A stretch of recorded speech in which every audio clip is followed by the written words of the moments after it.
What's going on, everybody? Hope everyone is having a great night so far. We got some late night talk, college football, coaching carousel. We're going to be covering everything in the college football realm, if that's how you pronounce it, or world. The realm, like a little Dusty Rhodes action on there, a little twang. Yeah. Is that a Midwest accent? I just try to. No, that was full, like, Southern, like, drawl. I got to move back to Miami, man. I've been in North Carolina for 4 years. It's time to call it quits. Stu, where do we begin, man? Auburn, Gus Malzahn, he is gone. The dynasty is over at Auburn. They're going to reevaluate everything. They're going to play Alabama. Miami just literally gave up 1,000 rushing yards. I'm not even kidding. To North Carolina. They're a top 10 team. Now they look like one of the worst teams in Power 5 football history. I'm not even kidding. Can't make this up. Where do we even begin in the college football world? Notre Dame and Clemson are playing this weekend. I thought you were going to bring me on to talk about Clark Lee going to Vanderbilt. Right. I'm just kidding. Let's talk about Clark Lee and Vanderbilt. I mean, I didn't even know Vanderbilt had a football team or was a part of the SEC until Derek Mason got fired. The squib kick. Squib kick. No, we'll start with Auburn, and this is kind of some of the news that I got. So, when we were kind of prefacing this, and I made a little smart remark about I hear things. I only have 200 some odd followers. Hey, Greg, how are you? And I'm not a guy that's privy to a lot of stuff, but I do have friends that are, and it's about who you know and not so much what you know in this business. So I'll start with Auburn because I have sources in Alabama. It just works out that way. The news I've been breaking, you can kind of tell I have a lot of sources in both Auburn and Alabama. So when Auburn fired Gus Malzahn, there was I read a lot of comments about how Hugh Freeze would be in the line. That's the big name in the coaching carousel. Really, right now, he's the big guy. Everybody's waiting to see what he does. But Auburn, the first name that I heard was a name that you actually brought up when we were talking Sunday afternoon, and that was Mario Cristobal, head coach at Oregon. So here's the deal. Auburn approached two coaches, right? They approached Lane Kiffin. Lane turned him down. I think Lane said as much that he was approached and turned down in his interviews this week. And they approached Mario. Mario was in. They offered him 5-6 to come over. And this 5-6, folks, I mean, when Jim Harbaugh's getting paid $9 million to lose big game after big game and so on and so forth, there's a lot of coaches making more money. But in these coaching contracts, there's a lot of incentives. There's private jets, there's helicopters, there's boats, there's houses. There's a lot of stuff, right? So this 5-6 is actually a little bit more. Oregon matched, right? Auburn came back over the top, and from what I've been told, it's somewhere around 14 mil through the first two seasons. Shit. Okay, with the incentives, with everything added in together, that's what it's about. Today, I got an afternoon phone call. So I was coming on here prepared to break. Mario Cristobal is going to go to Auburn. We had Anderson Cooper on the other backstage, and then we had to call it off. It was that big. Yeah. However, Oregon matched today, $6 million base salary. And what they've done, and you can look this up right now, they're calling a board of trustees meeting tomorrow to reconfirm that. Because you got to get the thumbs up to go all the way up to 6, especially at a school like Oregon. Right. right now, I still put Mario at about 75%. If I'm a crystal ball, I think he's a 7 or an 8 to go to Auburn. I think this is still going to happen. The boosters want him there. Because of his connections to South Florida, I think he would do really well in the Southeast. Yeah, I think he would sit right in. But this is a tough job. You got to remember, this team is playing Penn State non-conference the next couple of years. You've got seasons where you're playing Alabama, Georgia, Florida, and LSU. Not to mention A&M. This is what you're playing every single year.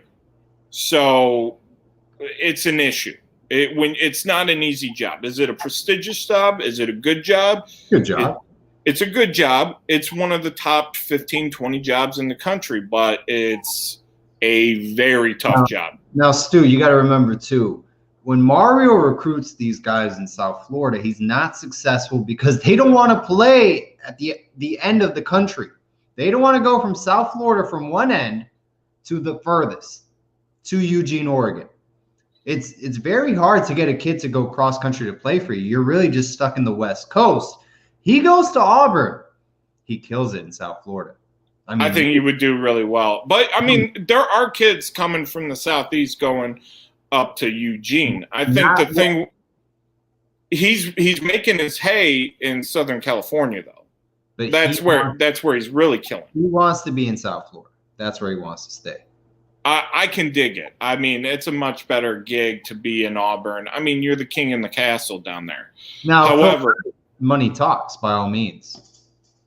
Yeah, well, money does. And I think that their first with a bullet choice is Mario Cristobal, and I still think he goes. You're going to see some smoke screens about Kevin Steele, and this will come back to a discussion we're going to have on Miami in a little bit, but Kevin Steele, people forget, Baylor, he was a head coach there, like 1-30. Like, he was awful. Like, it was not a good deal. Order on Ole Miss off. From what I understand, like Kevin Steele, he may stay on as a DC. He may not. He may be available. But he's not going to be the head coach. And you're going to see some smoke screens thrown up. I told you last Sunday, they're going to have like a pseudo, search committee. And that was set up in Atlanta this week. Everything's kind of lining up. I would expect, I am most likely, I'm about 75, 80%-ish that Mario's going to announce this Saturday sometime that he's going to Auburn. However, there is a plan B. And plan B is a phone call was made. Greg Byrne is a athletic director at Alabama. His brother Bradley, former state senator over there, he is an Auburn guy. Go figure. Just happens. There was a call made to Greg Byrne requesting Steve Sarkisian to be interviewed. That's a great hire. So there is a lot of Sarkisian Auburn ties. Part of the reason he got a little gig in Atlanta real quick was because of Auburn ties, pretty much. And he did a good job. Sark is a good coach. Yeah. A few weeks back on this show, I said that Saban's replacement is Sarkisian. Right. They're willing to let go of Sarkisian because Alabama has one guy that would be approved to replace Nick Saban when he retires. Nope. It's not Dabo Swinney? No, it ain't. Is it an NFL guy? No. Okay, all right, can you give me play 20 questions? Give me one hint. The guy you least expect. A guy I least suspect? Yeah. Not Kirby Smart. No, but you're getting close. Lane Kiffin? Yep. Oh, Lane train rolling into Tuscaloosa. I think that is if if Sark were to become the Auburn head coach, I think Lane Kiffin, from what my folks are telling me, he would be the guy that would take it. And look, if you listen to Lane Kiffin, first of all, he's one of the best, funnest coach interviews you're going to see anywhere. He tells it like it is. Like, he does not lie.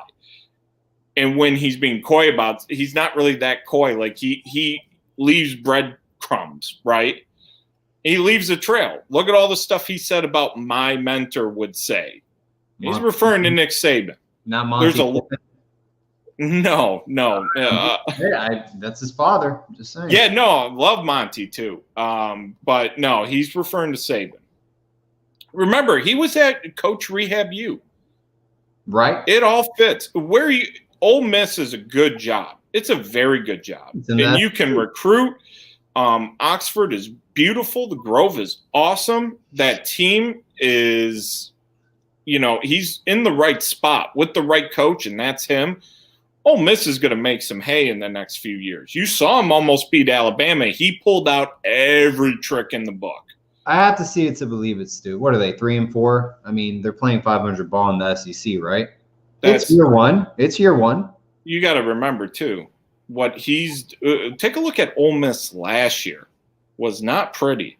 The last few years, Ole Miss has squandered so much talent.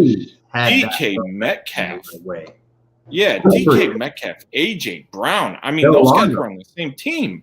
That was not very long ago. And where'd they go? Chad Kelly as well.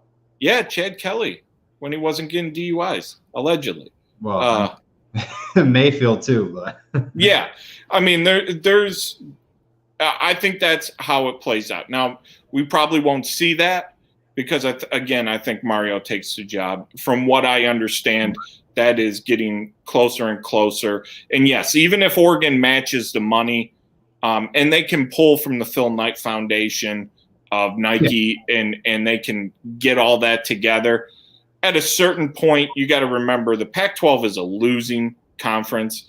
The network loses them money. They are way behind, woefully behind all the other conferences, and it's not getting better. I mean, USC is slowly starting to make a rise, but nobody watches Pac-12 football. Nobody cares. Right. And Hugh Freeze, it's a very popular name in a lot of coaching candidates lists. How is Hugh Freeze viewed in the SEC? And he can get in. He cannot get another head coaching job. Nope. In the SEC. Nope. Okay. He's been excommunicated. You're not going to see him get a Tennessee job. You're not going to see him get whatever job pops up. What he did at Ole Miss and everything, not good, not good, and they don't forget it. Just like Art Briles. I think what you're going to see if Mario does go to Oregon, and I don't have sources saying like this is happening, but I would imagine that Hugh Freeze would likely go to Oregon and take that gig. And then you would see, here's another weird thing. Art Briles just resigned. Part of that, I think, is due to the Baylor deal. But look, Liberty is a school that is willing to give anybody a job. So that's a spot for Art Briles, because Art Briles is still a very talented recruiter, and he is a decent football coach. He's a deplorable person, but, Liberty, it is, I believe Liberty, it's right down the road. I'm pretty sure it's like a Catholic school. It's a Christian school in South Carolina. Hey, all sinners can be saved, So I think that's how it works. You get to that point. I'd like to see some more how things shake out more with some of these other gigs. Illinois is going to be interesting. I hear Buffalo's that's a tough job to take. I hear Buffalo's head coach is being really considered for that gig. That MAC to Big Ten transition it's a commonplace thing. So that's really what I have for the coaching carousel. And, hey, if it happens, great. If it doesn't, please feel free to join in next Wednesday night at 10:30 and give me all help. Stu, a name at Auburn to think of. Kevin Steele, one of the best coordinators in the nation. Do you think he'll be retained at Auburn? And if he is not, where will he go? I mean, it's 50-50. I mean, you can't look much further than the results he produces. I mean, he is a hell of a DC. I think if Mario comes in, it depends on what he wants to do. I know there are some people that really love Kevin Steele at Auburn. They love him, and with good cause. However, I don't know that they're going to want to keep him around. Just bottom line, that situation hasn't been fully fleshed out yet, and as I get info on it, I'll run it back out. But I think ideally, if he would probably be best suited to go to LSU, but Ed Ogeron and Bo Pelini are besties. People forget this. Ed O and Dave Aranda did not get along that great. So I don't think that that's viable. Then he becomes the hottest commodity on the market. Yeah. And if he wants to stay in the Southeast, there's a school, but they would have to pony up some money. Is that school in back of me? I believe they're in Coral Gables. Gotta love it, man. Still, of course, I'm referring to Florida Atlantic. I think they're down there. Well, they're in Boca Raton. Okay, yeah, I get mixed up on my geography. No, I think the U, if the U ponied up enough money, they could probably get them. And how, you know what? I think the Baylor job was so long ago, and really it was a bad situation anyway. Hey, maybe that's a guy to think about down the road. Yeah, I just, as a head coach, I don't really. I think being young and new on the scene, I think people want that instead of a veteran coach who, he's older of age. He's seeing success now later in his coaching career compared to early on. So I think just that young coach people want more. Stu, Miami against North Carolina, it was a horrendous defensive performance. I mean, I think North Carolina could have scored less points if we weren't on the field. I'm serious. What do you think Miami needs defensively? I know we just spoke about a defensive coordinator, but do you think the option is to just invest money into hiring a good defensive coordinator and to come into Coral Gables? Well, it's I'll give a reference point for this. This team right here, up until last year, they would not pay for coordinators. If you outgrew your salary base, which was $400,000 to $800,000, if you were too good for that, see Pat Narduzzi, see Harlan Barnett, who went up the road to Tallahassee for a while. You kind of just, hey, we're not going to keep you. We're not going to invest money in the program. That's a big issue. You have to pay to get some of these minds, right? I think that Miami, if they can get some of that money flowing towards assistance, you can get it. You can get it done. There's also the other route of finding younger guys. Former Purdue player Ishmael, I forget his last name. It starts with a Estra. It's a hard name to pronounce. He's a defensive analyst for Texas A&M. He is very good. He's a young guy. You could probably bump him up to a co-DC situation. Same with Georgia, Glenn Schulman. He's a co-DC, under 30 years old. He's a guy that recruits well, and he's part of, probably before the injuries, one of the best defenses in the country. I think you get young on that, and you got to have more days like today. You got to keep the defensive 5 stars. You got to win some battles in the state of Florida. And to be honest, I think you need to start looking a little bit outside of Florida to really start doing some stuff outside of just, one dude from Texas. You got to win some battles outside of state. It's great to control in state, Miami-Dade on lock. That's great. That's something that, has been a struggle in the past 2 decades. He's winning some battles in Florida, now extended into Georgia, extended in Alabama, extended into Louisiana. Start winning some battles. Start getting some other kids around. I think, if we win some football games, let's say we win the bowl game, we finish 9-2. The UNC loss is really going to hurt us, but maybe we can start winning those battles. Those out-of-state battles for kids we want. We don't really go out of state too much. When we do, usually under the radar recruits or like a really good recruit that really wants us. It's really unusual if we get like a 4-star type player. We don't really get those too much. It's usually a 3-star under the radar or an elite 5-star recruit we try to go after. So we primarily stay in the state of Florida. Stu, do you think Manny Diaz is the right guy at Miami? Probably not. Probably not. Why? Probably not. I haven't.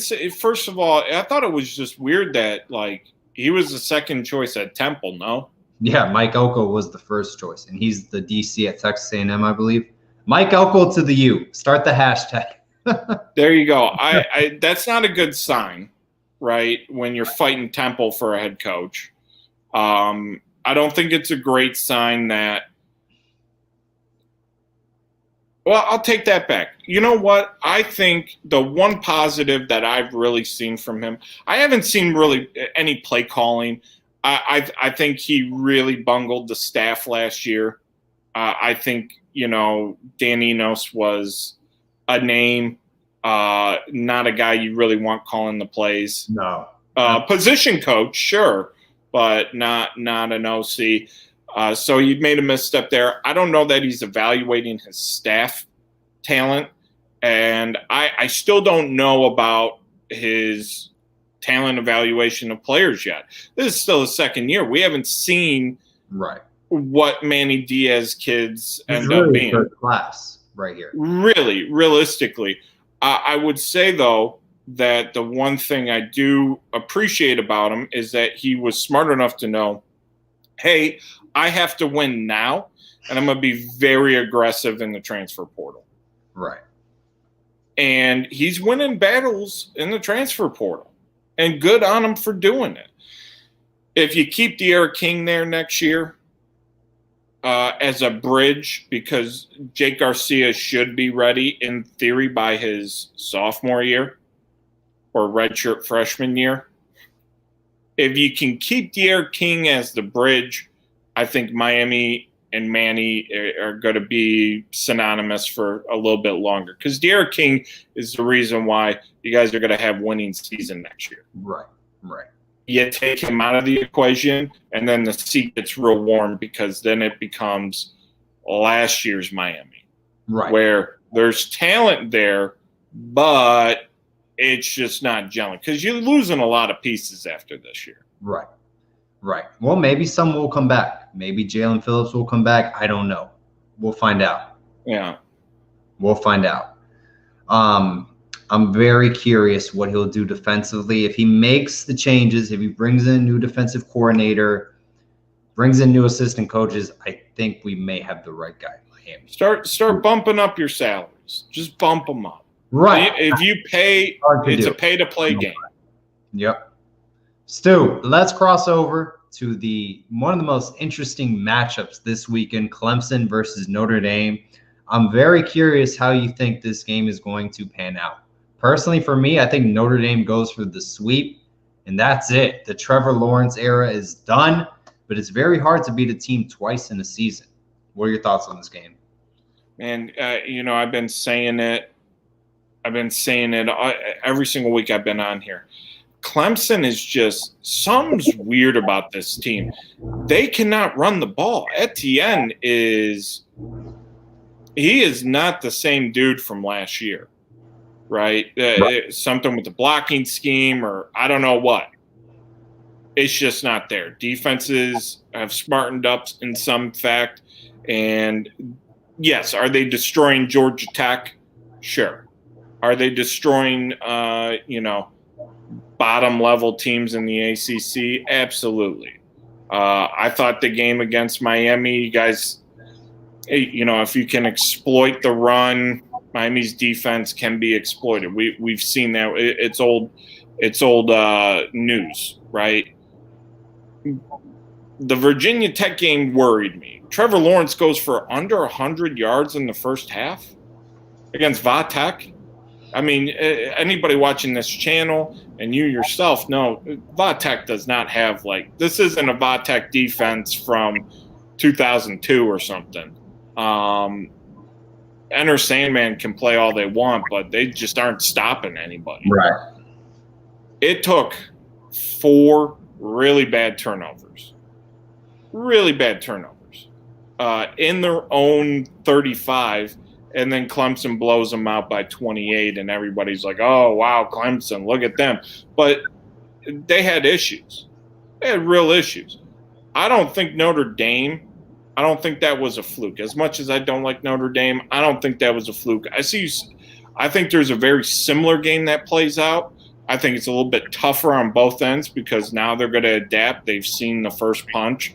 I think Clemson, they're favored by 10 points. Clemson is. And that line hasn't moved, which makes me scared because I thought it would be a touchdown less. I thought you're talking about a 3 to 4 point difference. So that worries me because I think there's a lot of people out there that think Trevor Lawrence is going to go out there and put on a show of a lifetime. It's going to be a fun game to watch. I personally think that it's going to be a 3 to 7 point game again. It's going to be in the fourth quarter, and it's really going to depend on if Notre Dame can get Ian Book to have another magic moment, magic night against this Clemson team, which, the Tigers are – there's something. I think they're going to be much better 2 years from now. They usually go in these cycles. I think after next season, I think next season they'll still be good. Season after is going to be a real tough Clemson team. Once you get some of these young kids experienced in DJ throwing the ball, it's going to be rough. If Notre Dame loses, is Notre Dame in the college football playoff?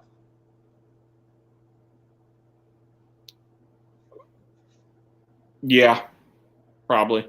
No love to Texas A&M. Look, I mean, Texas A&M got slaughtered by Alabama. Who wants to see that again? What will they get slaughtered by the other two teams ahead of them? Or 3, sorry. Oh, A&M? Yeah. Would Notre Dame slaughter them? Would Clemson? No, Notre Dame A&M would be a good game, but they won't play. I think Notre Dame would come in as the 4th team. And as much as people want to bag on Ohio State being the 4th team and, you only played 6 games, stop it. Ohio State is categorically coming into the season considered, they're going to go undefeated in the Big Ten and win the Big Ten. It's not their fault Michigan are a bunch of punks and they got their own thing going on.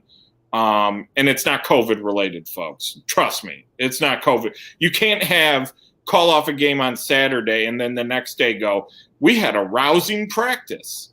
Oh, wait, we're playing Iowa? Hey, heard a cough, calling the game. That's Michigan. Big Ten. Love it. It's Jim Harbaugh. But yeah, I think A&M Notre Dame would be really good. A&M Clemson would be pretty good. I don't need to see A&M Alabama again. Okay. Stu, what spreads do you have for us this week? This week I'm going to point out 3 games. Last week, undefeated. It's pretty funny. My record on this show is far better. I just give out the few picks I give than my own show. But this week, Bama, just roll with Bama is going to absolutely throttle Florida. If you look at every statistic, this Alabama team is exactly essentially the LSU team from last year. You're going to see Alabama come into the game, rush 3, drop 8, and we've seen what happens when Kyle Trask starts throwing interceptions. Those deep 55-yard bombs to Kadarius Toney, those aren't happening anymore. They can't run the ball efficiently. Defensively, I mean, LSU had 50 scholarship players on the team.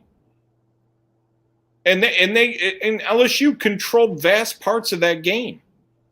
I mean, it's crazy. Give me Bama. Bama by a landslide. And I like Penn State, Illinois. Penn State laying 14.5 this weekend.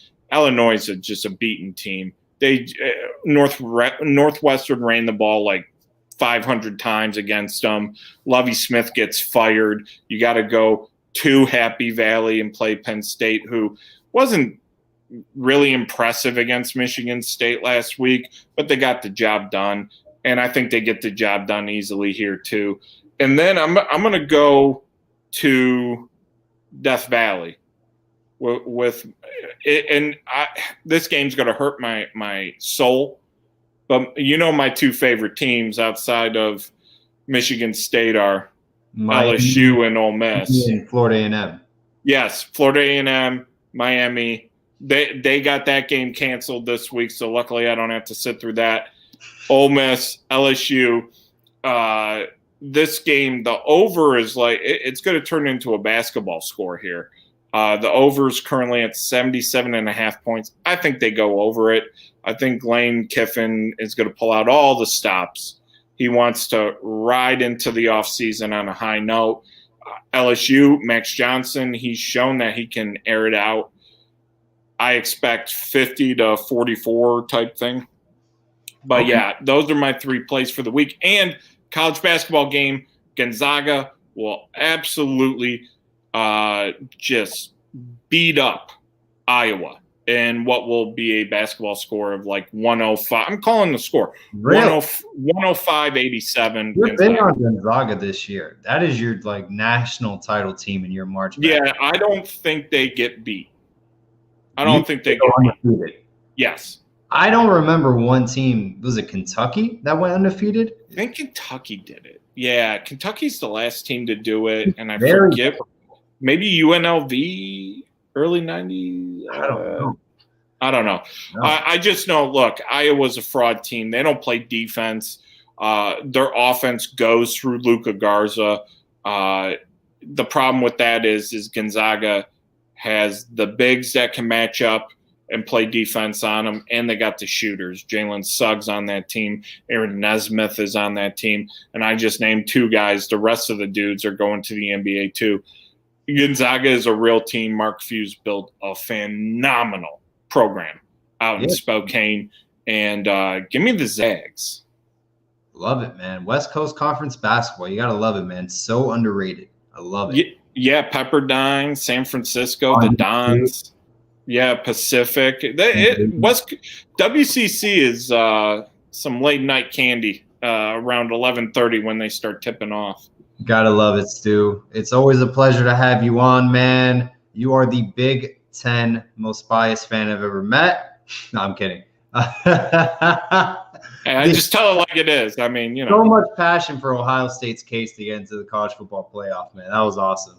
Well, look, like, seriously. And people, like I told you, people want to push let's have 6 teams. So for what? To see Alabama beat Cincinnati by 40? Like, is that really is that going to really do something for us? No. Prove to Cincinnati, you guys suck.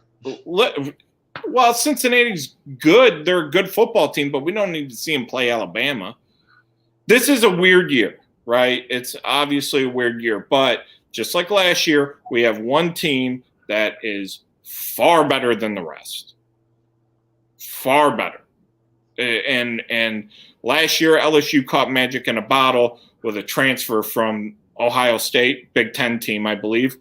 And this year, Alabama's just built they have the best offensive line I may have ever seen in college football. It's disgusting. Nobody's touching Alabama. Hey, we'll go with your word. I think Alabama's probably the team to beat. Stu, it's always a pleasure to have you on, man. Thank you so much, and hope everyone has a great rest of their night. And always, all about the U, baby. Stu has nothing on that. He's just like,